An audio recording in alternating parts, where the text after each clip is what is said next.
Pessoal, bem-vindo à nossa aula 8, não é? Do tema 8, direito público e direito privado. O direito público se divide em o direito público interno e o direito público externo. O direito público interno vai tratar do direito público do país, não é? O direito público da administração do país. Então, o direito público interno é o direito público que interessa aos interesses estatais e sociais do país. É o direito público interno. Suas normas encontram-se no direito constitucional, no direito administrativo, no direito processual, tributário, penal e eleitoral. Todos esses ramos são ramos do direito público, porque os princípios que regem esses ramos do direito público são os princípios do direito público, né? Indisponibilidade de interesse, prevalência de interesse público sobre o privado, né? Alta executoriedade, né? São autotutela, todos esses são características prerrogativas nos processos, né? Só o direito público tem, pessoas jurídicas de direito público. E os interesses que esses ramos do direito privilegiam e defendem, o bem jurídico em jogo é um bem público. Então, o direito constitucional protege bens públicos, direito administrativo protege interesses e bens públicos, processual, tributário, interesses e bens públicos, penal e eleitoral, interesses, valores e bens públicos. Por isso são chamados de direitos públicos. Direito público interno e o direito público externo tem a função de tratar das relações internacionais entre os Estados soberanos. As normas utilizadas para tanto são as de direito internacional público. Essas normas vão tratar sobre as relações dos Estados e organizações internacionais e entre os Estados entre si. Então, esse é do direito público externo, certo? Ou seja, convenções e tratados em que chefes do Estado firmam com organizações internacionais.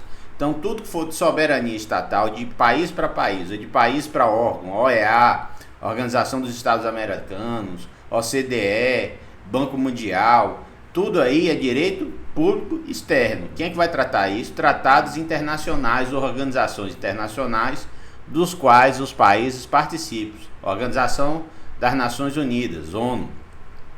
Então, tem tratados e os estados que participam assinam esses tratados e, ao assinar esses tratados, passam a ter obrigações de cumprimento desses tratados internacionais, certo? Então, existe direito público interno, direito constitucional, direito eleitoral, direito tributário, direito administrativo, direito ambiental. Tudo é direito público, protege valores e interesses públicos. E tem o direito público externo, que trata das relações entre os estados, certo? Os estados soberanos entre um estado e outro estado, através de tratados internacionais, ou desses estados em organizações internacionais onde vários estados participam. O BRICS, por exemplo, é uma organização internacional. A ONU, a OCDE, né? A organização, o Mercosul e assim por diante. Aí é direito público externo, certo? Então, direito público se divide em direito público interno e externo. O que é direito privado? O direito privado é formado por normas que têm por matéria as relações existentes entre os particulares relativas à vida privada e as relações patrimoniais ou extrapatrimoniais da vida privada. As normas de direito privado encontram-se no direito civil e no direito comercial, certo? Então, distinção entre direito público e direito privado. Como vimos, a divisão de direito público e direito privado é uma questão polêmica que não possui consenso entre os estudiosos e doutrinadores, uma vez que não há um critério satisfatório para essa distinção. Mas, né? Então, vamos identificar os principais ramos do direito público e do direito privado, sendo que em outras classificações podemos encontrar de forma diversa. Alguns podem incluir uma classe de normas de um ramo do direito ou mesmo destinar a outro, certo? Direito do trabalho, por exemplo, trata de relações de direito privado, que são as relações trabalhistas, mas como tem uma interferência muito forte do direito público em determinando o direito congente e não o direito dispositivo, não é? Porque o direito privado, a maioria das disposições são dispositivas, elas vão viger se as partes nos contratos não dispor de forma diversa. No direito público são disposições obrigatórias, não é? Independente das vontades das partes, vai estar valendo. Então, na CLT, 13º, hora extra, não é? Salário mínimo, são disposições públicas que vão estar valendo mesmo que não sejam contratualizadas, certo? Então muitos doutrinadores ficam na diferença, será que o direito do trabalho é direito público ou direito privado? Alguns classificam como direito público, outros classificam como direito privado, em vista de que é uma relação privada. Então, alguns ramos ficam difíceis de classificar, certo? Mas é uma classificação fundamental, porque o direito público, os princípios do interesse público sobre privado, a desigualdade das partes na relação pública, a indisponibilidade do interesse público e a legalidade estrita. As partes só podem fazer o que a lei permite. No direito privado é diferente. Ampla liberdade. Em vez da lei é o contrato que é o gerador das obrigações. As disposições, antes são as disposições contratuais, né? As disposições legais só vão existir se as disposições contratuais não se colocarem de forma diversa, porque aí é a livre liberdade das partes. O contrato é a fonte de obrigações da parte, o próprio sujeito gerando suas obrigações e seus direitos, daí porque direito privado. E o princípio do direito privado é que tudo é permitido se não for proibido. E o princípio do direito público é tudo é proibido se não for permitido pelos termos da lei. No princípio do direito público existe um desnível, não é? A administração tem prerrogativas que o setor privado não vai ter. No direito privado não, a presunção é de igualdade das partes que fecham um contrato. Então é completamente diverso os princípios do direito público e do direito privado. Quando você classifica um ramo em direito público ou em direito privado, existe um impacto doutrinário e psicológico de como você vai atuar sobre esse ramo do direito, certo? Os critérios de classificação mais aceitos são os critérios referentes ao sujeito e aos critérios do interesse que está em jogo para dividir se é direito público ou direito privado. Com relação ao sujeito, é considerado que o Estado faz parte da relação jurídica de direito público e os particulares são regidos pelo direito privado, certo? Então, o direito público protege bens públicos, interesses públicos e órgãos públicos, relações dos órgãos entre si e dos órgãos com relação ao cidadão, não é? Na cobrança de obrigações desse cidadão, sanções, fiscalizações e tributos, e na garantia dos direitos desse cidadão frente ao direito público, porque o próprio direito público é limitado pelas garantias e direitos individuais e fundamentais da Constituição Federal e pelo princípio da legalidade. No direito público só pode fazer o que a lei prevê, certo? No direito privado, o interesse é privado. Então, a autonomia da vontade é maior. A perspectiva é de que tudo que for feito de ilegalidade torna o contrato anulável e não nulo, diferente no direito público. Qualquer irregularidade no contrato público torna o contrato nulo, porque o interesse que está em jogo é o interesse público. No contrato privado, qualquer nulidade gera anulabilidade, ou seja, só vai ser declarado nulo se alguém declarar e provar o prejuízo. No direito público, a presunção do prejuízo já existe, não é? Só por não ter determinado o ato por sujeito competente, na forma específica da lei, em vista do princípio do interesse público, do objetivo e da legalidade, esse ato, regra geral, é absolutamente nulo. E os atos da vida civil, eles são relativamente nulos. Mesmo que eles tenham defeitos, a tendência é a relativização desse defeito. Ele só vai ser declarado se provar o prejuízo e a má-fé, certo? Então veja que existe muita diferença entre o direito público e o direito privado, até nas fontes contratuais, certo? Então o critério do interesse considera o interesse em questão. Se o interesse for público, faz parte do direito público. Então, da mesma forma que os interesses particulares são regulados pelo direito privado, certo? Então, o critério de interesse considera o interesse em questão. Se o interesse for público, faz parte do direito público. Se o interesse for privado, particular, então a gente está falando regra geral de direito privado. Então, o direito público trata da defesa dos interesses públicos e o direito privado faz parte da defesa dos interesses privados, das autonomias contratuais. O contrato é fonte de obrigações no direito privado. E no direito público, qual é a principal fonte de obrigações? A lei. Então, no direito privado, qual é a principal fonte? O contrato, né? A vontade das partes de gerar obrigações. E no direito público, qual é a fonte geral das obrigações públicas? A lei. Se não tiver na lei, não existe obrigação, não existe direito, não existe dever de agir do administrador, certo? Então vamos ver alguns ramos do direito público. O principal deles, né, é o direito constitucional, que está na ápice do pirâmide, que é o ciano, a ápice do sistema normativo. Então o direito constitucional é a lei maior do Estado, subordinando todas as demais normas aos seus comandos e aos seus princípios. A Constituição Federal, de 1988, denominada Constituição Cidadã, institui um regime democrático de direito com o objetivo de assegurar o exercício dos direitos sociais, individuais, liberdade, segurança e igualdade, entre outros direitos assegurados conforme expresso preâmbulo da Constituição.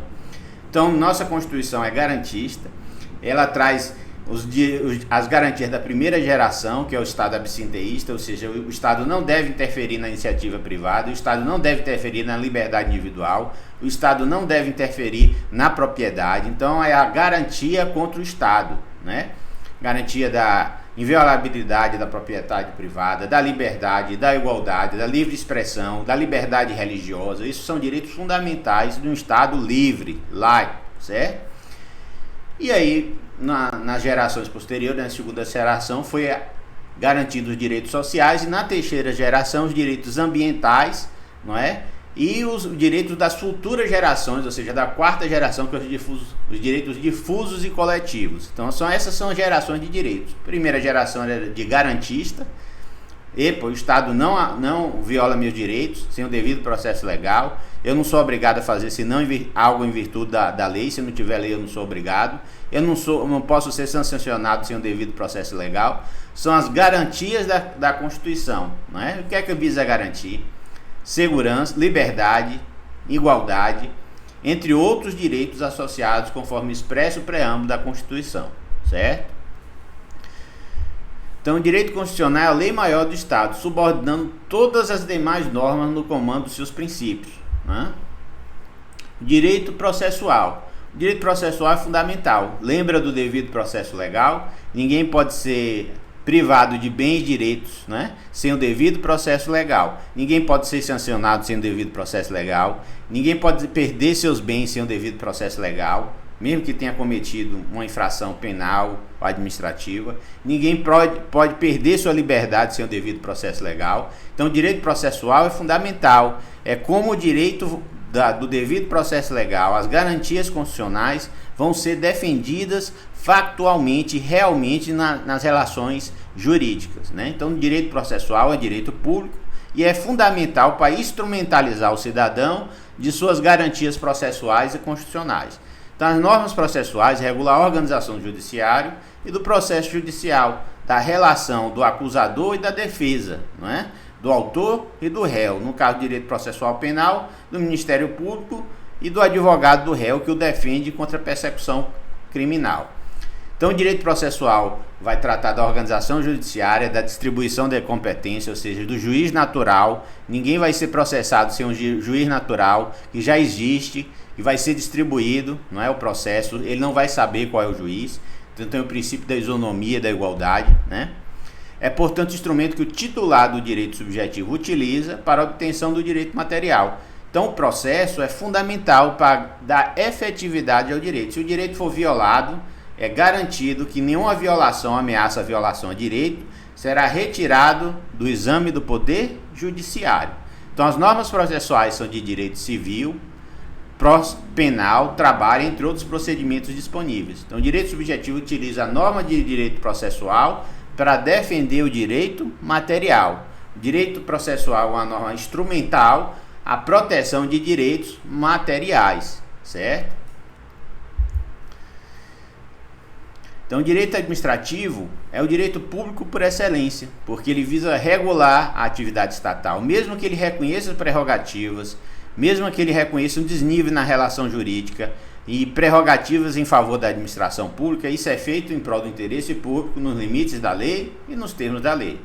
O direito administrativo é relativo às relações entre a administração pública, dos órgãos públicos, e entre a administração e os cidadãos, denominado respectivamente administrador e administrados. Administradores que administram a coisa pública, e aí tem que ver o princípio da legalidade, da moralidade, da probidade administrativa, da eficiência, né, da isonomia e da impessoalidade, e o administrado que vai sofrer limitações na sua atividade pessoal ou a sua atividade econômica, mas sempre nos termos da lei, certo?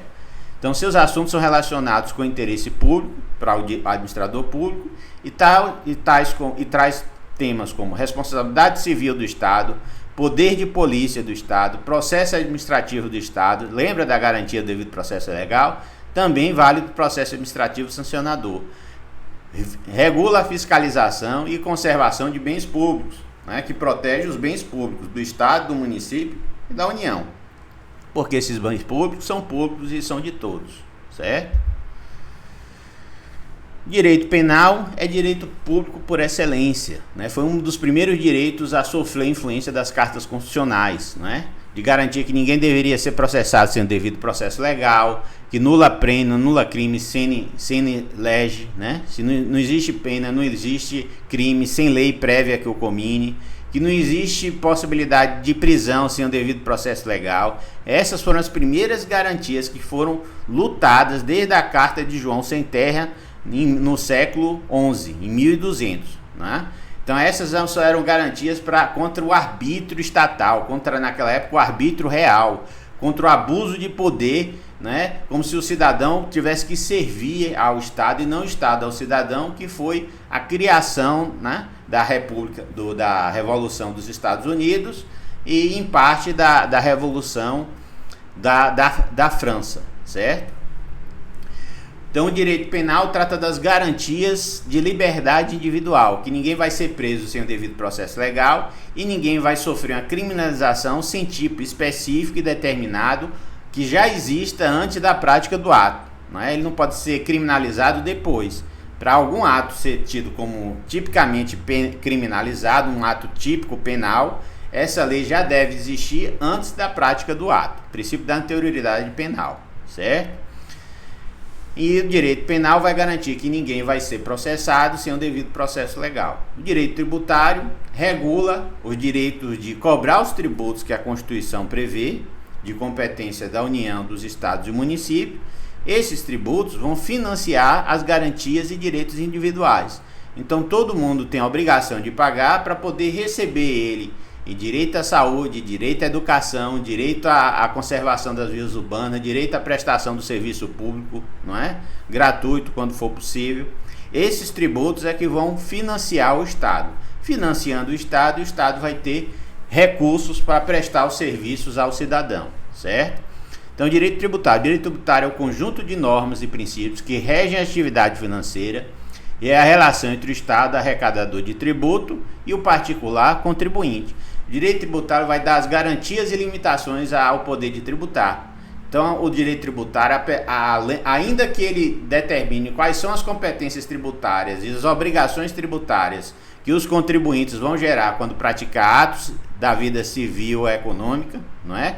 Contrato, prestação de serviço, compra e venda de bens, vão gerar obrigações tributárias.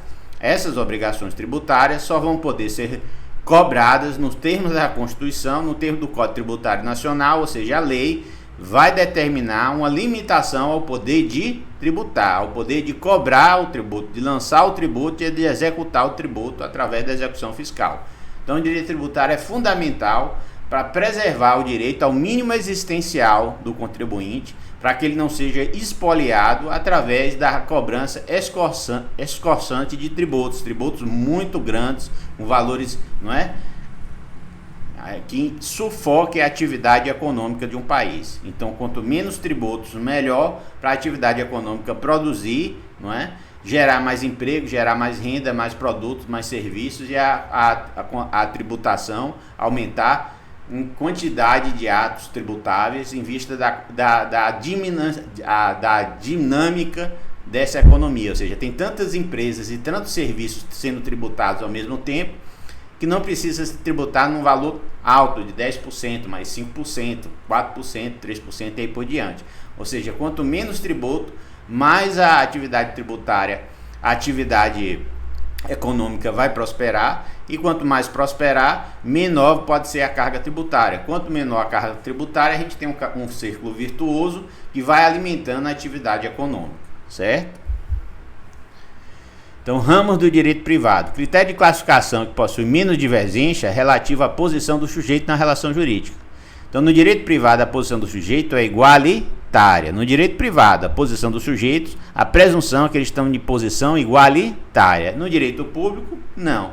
No direito público, a administração está em posição de superioridade, tem as prerrogativas do ato administrativo, autoexecutoriedade, presunção de legitimidade, não é?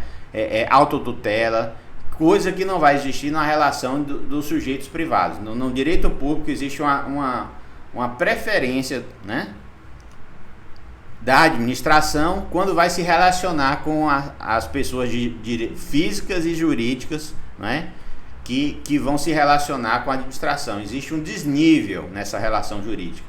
No direito privado, a presunção é que esse desnível não existe. E quando existir, vai existir algumas leis, como o direito do trabalho, que vai nivelar essa situação em vista que tem a situação social menos privilegiada, no direito do consumidor.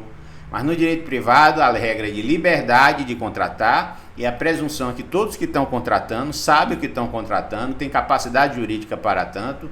Então a regra é de validade dos atos, não é? E de liberdade dos atos. Não existe um regramento de como o ato tem que ser feito, de que forma. Existe uma possibilidade de fazer os atos de várias formas, desde que isso seja vontade das pessoas de livre contratar. Desde que sua expressão da vontade não seja viciada, o contrato está valendo. Então, no direito privado, a posição dos sujeitos é de igualitária. No direito público, é de desnível, ou seja, a administração vai operar com o cidadão com uma força maior que se fosse uma relação privada, certo?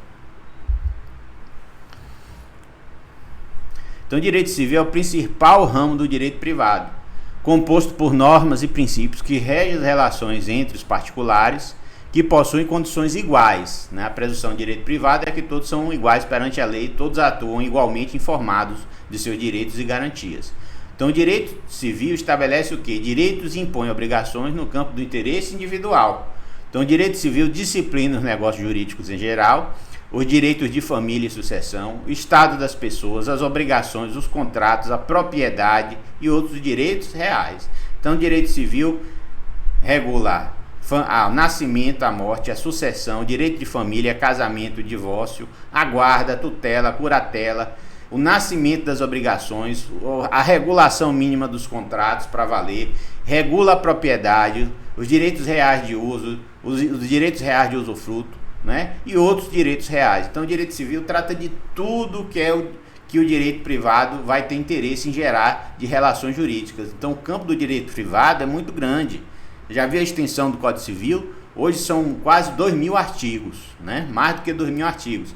Então, por que toda essa regulação? Porque a regulação, a maioria são dispositivos que vão atuar na falta de regulação do direito privado. Alguns vão atuar de forma direta, né? Na tutela de interesse do menor, do incapaz, da criança, não é? Da isonomia, né? Do mínimo existencial. Mas a boa parte do direito obrigacional vai atuar quando o contrato não dispor de forma diferente.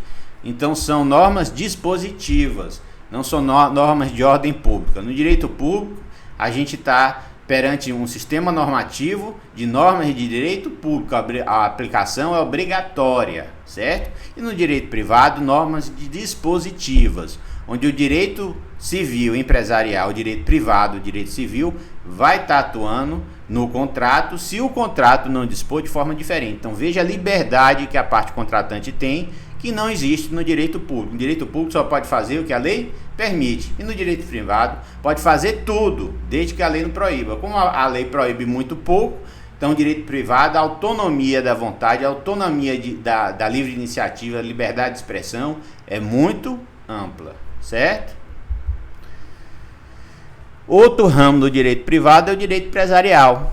Então, o direito empresarial possui conceitos e princípios próprios que regem as atividades comerciais, a atividade que vai reger como é que se faz uma sociedade, como é que se dissolve uma sociedade, não é? Qual é o objeto social da empresa, qual é a limitação de responsabilidade da empresa, a responsabilidade da empresa é subjetiva ou é objetiva, tudo isso o direito empresarial vai regular, principalmente as relações societárias, relações dos sócios investidores, né? Então, a atividade empresarial vai regular a atividade produtiva e a atividade societária perante a sociedade, certo? Então, o direito empresarial vai tratar das relações dos sócios entre si e da empresa perante seus credores, seus devedores e perante a sociedade, quando tratar da responsabilidade social da empresa ou a responsabilidade civil, no caso da responsabilidade por dano, né, doloso ou culposo que a empresa possa praticar aos seus tomadores de serviço ou de bens e serviços que ela venha a produzir no mercado.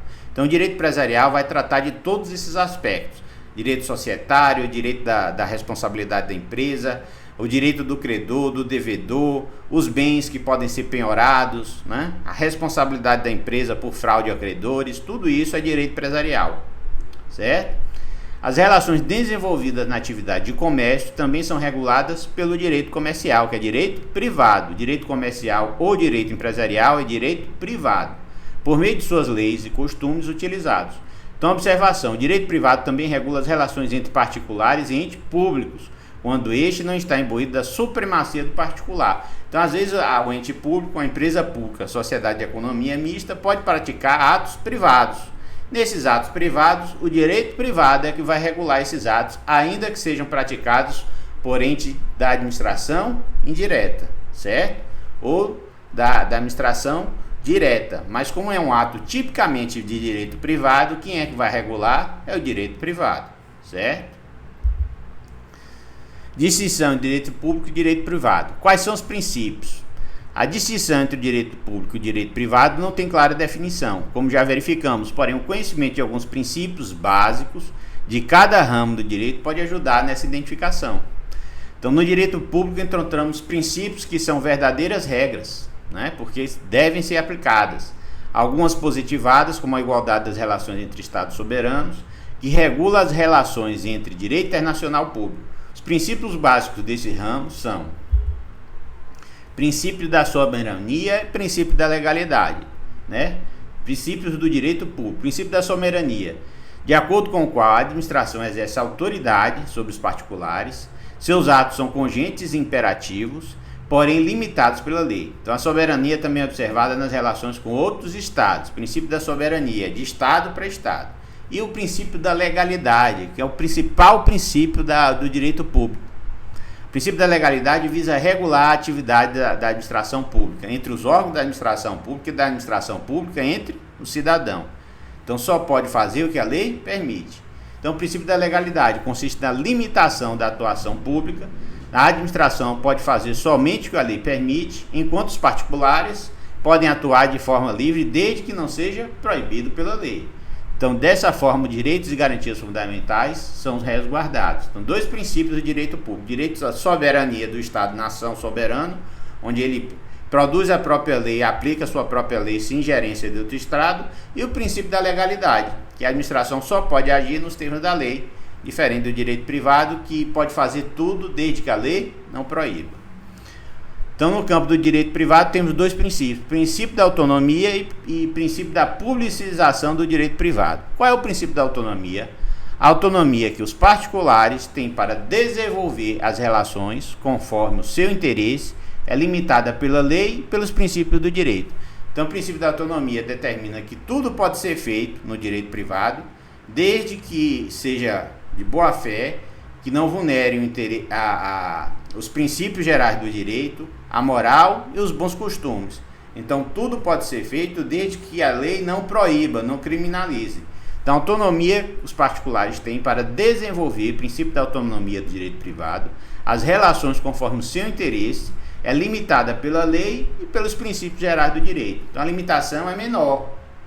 Veja que a lei só vai proibir o que for necessário e os princípios gerais do direito só vai determinar o que for necessário para a atuação no direito privado.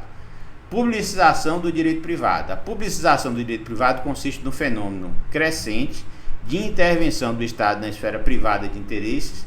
Tal atuação pública se dá pelo poder legislativo e se justifica pela função social de proteção a hipossuficiente. Mas veja, a publicização do direito privado só vai atuar quando for justificada nos termos da Constituição Federal, proteger o hipossuficiente, para proteger o princípio da dignidade humana, para proteger o mínimo existencial. Aí o direito privado vai atuar, o direito público vai atuar no direito privado, criando obrigações, né, de cumprimento obrigatório, até mesmo nos contratos, mas quando tiver interesse de incapaz ou de hipossuficiente. Então, só nesses casos é que o direito público vai atuar no direito privado, criando disposições de cumprimento obrigatório. Então, só quando tiver a condição de hipossuficiente social, jurídico, não é? Ou a incapacidade do menor ou do incapaz, é que o direito público vai atuar no direito privado, protegendo o interesse do menor, do incapaz e da figura do hipossuficiente, não é? Para que ele não seja abusado pelo contrato privado, certo? Outro princípio fundamental no direito privado é o princípio da função social do contrato. Sujeito à liberdade de contratar a função social do contrato, que deve respeitar os valores coletivos sobre os valores individuais. Então, o princípio da boa-fé consiste na obrigação ética e legal de agir em acordo com a boa-fé das relações privadas. Então, o princípio da função social do contrato: o contrato não pode ser leonino, o contrato não pode ser abusivo, o contrato não pode ser antijurídico, né? Então, o princípio da função social do contrato determina que o contrato deve gerar obrigações e direitos, deve ser equilibrado entre as partes e gerar obrigações de direito para ambas as partes. Deve ser motivo de fruição econômica, social e jurídica, tanto pela parte A como pela parte B. Então, o contrato deve gerar riqueza, ganho social e produção para ambas as partes e para a sociedade como um todo, certo? Então, o princípio da função social do contrato: sujeito à liberdade de contratar a função social do contrato, que deve respeitar os valores coletivos sobre os valores individuais. Então, os contratos não podem gerar, por exemplo, oligopólio, monopólio, cartel, né? Um contrato que carteriza a atividade produtiva é nulo, porque é contra o interesse social. Um contrato de concorrência viciosa entre licitantes, todo contrato que tem o objetivo fraudar os interesses protegidos pela sociedade, ele vai sair da função social do contrato, certo? E o princípio da boa-fé contratual, princípio de que quem está contratando quer vender, quer comprar ou quer prestar um serviço sem espoliar, sem enganar, sem fraudar, prestando serviço, entregando um produto, usando o contrato como, né, instrumento de geração de riqueza. Então, o princípio da boa-fé consiste na obrigação ética de ambas as partes que contratam e legal de agir em acordo com a boa-fé nas relações privadas. A presunção que os atos têm que ser de boa-fé. Se for provado que o contrato foi feito de má-fé, abusando de uma posição de hipossuficiência de uma das partes, esse contrato poderá ser declarado a sua nulidade pela vulneração do princípio da boa-fé.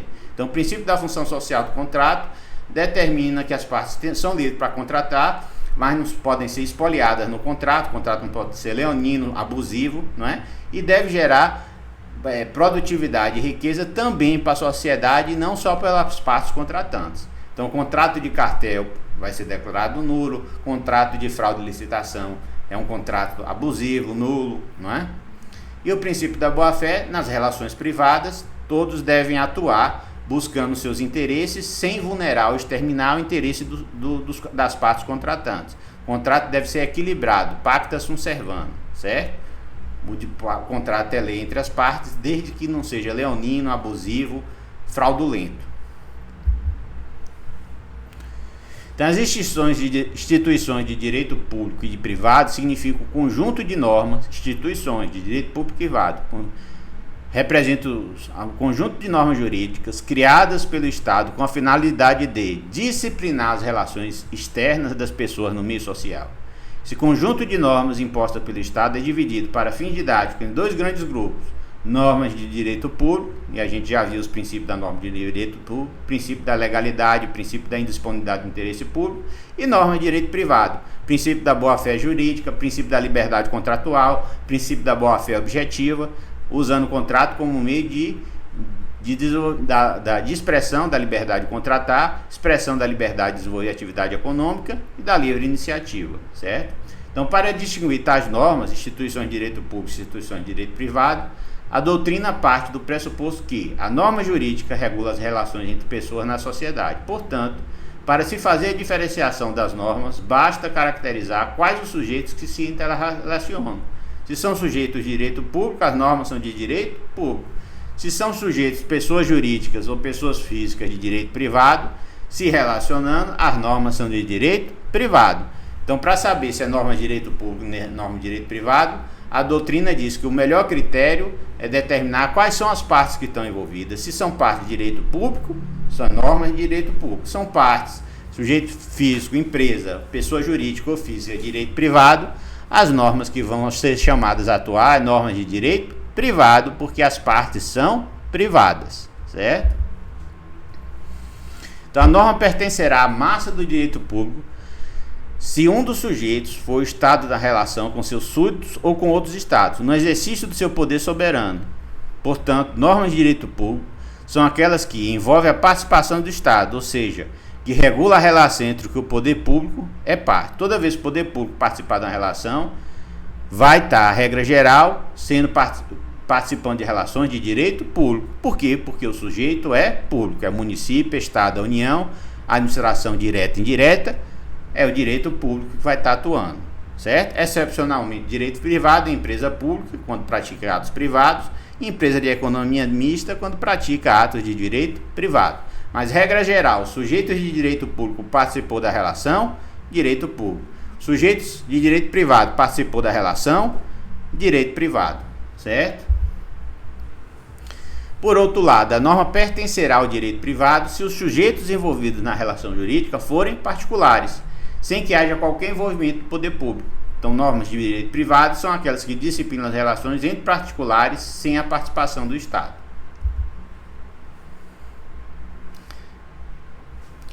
Então, pessoal, apesar da denominação da disciplina sugerir o estudo de todas as normas criadas pelo Estado, tanto o direito público quanto o direito privado, na verdade, a pretensão do direito público e direito privado, da matéria, é estudar o quê? Estudar algumas noções básicas do direito público e do direito privado, certo? Então, com isso, a gente termina a nossa aula de direito público e direito privado, não é? E até a próxima aula.